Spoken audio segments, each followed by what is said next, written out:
한 번만 들어도 귀에 쏙쏙 박히는 속성과외법 이승우 변호사입니다.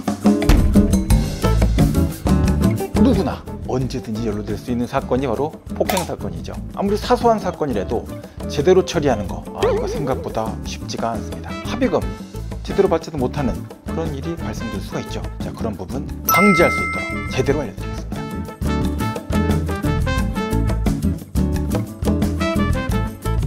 제1장 신고 후 증거부터 확보해라. 술자리에서 막 맞았어요. 그런데 가만 생각해보니까 너무 분해. 그때가 언제였지? 하고 경찰서에 가서 사건 관련 진술을 하거나 증거를 얘기하려고 합니다. 그러나 멍도 없죠. 술자리에서 있었던 상황 기억도 안 납니다. 자, 그럼 처벌을 해야겠다 그 생각이 들었을 때 어떻게 해야 될까요?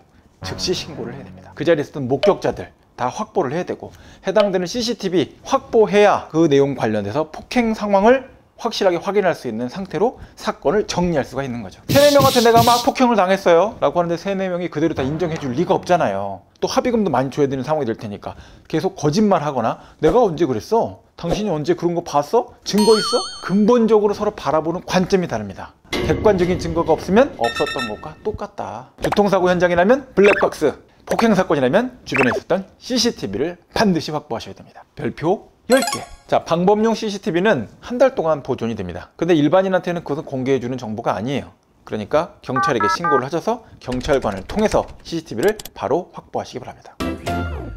폭행 대응법 2. 진료 기록과 상해 진단서를 반드시 남겨야 됩니다. 폭행 사건 대체로 낮에는 잘 발생 안 합니다. 야밤에 어디 병원 가서 진단받기 쉽지가 않습니다. 응급실에 가서라도 상해 진단서 받아 놓으셔야 됩니다. 그래서 진료를 받게 되면 진료 기록과 상해 진단서 발급이 가능해진다. 그 내용들이 향후 사건에서 굉장히 중요한 증거로 사용될 수가 있습니다. 상해 진단서가 제출이 되지 않으면 죄가 어떤 죄다? 폭행죄다. 폭행죄는 2년 이하의 징역으로 처벌하게 돼 있어요. 그리고 반의사 불벌죄입니다. 처벌 자체가 낮게 형성돼 있다. 그러면 진단서가 제출이 되면 최소한 폭행치상죄 또는 상해죄가 적용됩니다. 7년 이하의 징역이 처하는 범죄가 되죠. 그래서 폭행죄는 가볍다. 상해죄는 무겁다. 진단서가 나가면 사건이 무거워진다. 밑줄 쫙! 사건 경과 보다 보면 상해 진단서가 제출됐는지 안 됐는지에 따라서 검사가 어떤 사람은 기소를 하고 어떤 사람은 기소를 하지 않고 처리를 하는 경우들을 보게 됩니다. 그 핵심적인 지표가 상해 진단서가 되는 경우가 많죠. 합의금 자체 받고 사건을 종료시키고 싶다라고 하신다면 상해 진단서 발급 받으시고 그 내용을 제출하기 전에 그 상태에서 합의를 하는 것이 훨씬 유리하겠죠. 폭행 사건 3번째 팁입니다. 한 대라도 내가 때렸다. 합의를 좀 해야겠구나. 우리나라 경찰, 우리나라 법원, 우리나라 검사들은 결과적으로 때렸습니까? 그럼 당신도 폭행죄야. 정당방위나 긴급 피난이 성립되지 않는 경우라면 당신도 폭행 피의자, 피고인이 된다. 정당방위, 미국 보면 총으로 쏴도 정당방위 인정하죠. 자, 우리나라 법원에서는 어떻게 볼까요? 정당방위 어떻게 인정한다? 아주 좁게.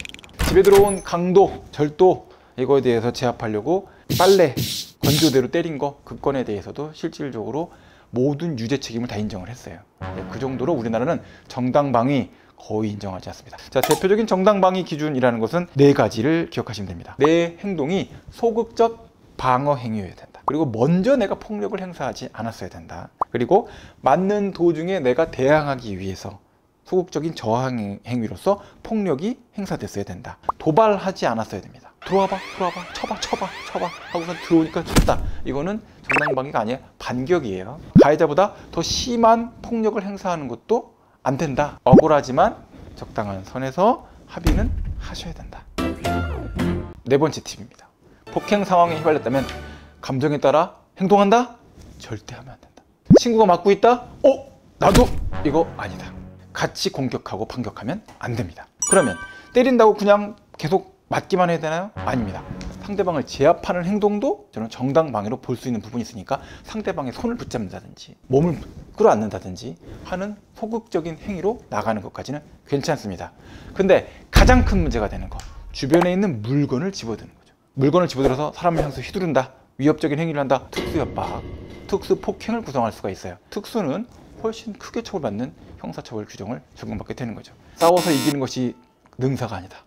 이길 수 있어도 도망쳐라. 그리고 경찰에 신고해라. 싸우지 마요.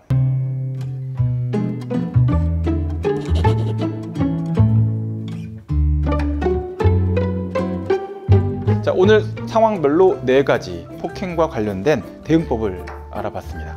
연루되지 않으려고 노력했지만 불가피하게 내가 맞았어요. 그리고 휘말리게 됐습니다.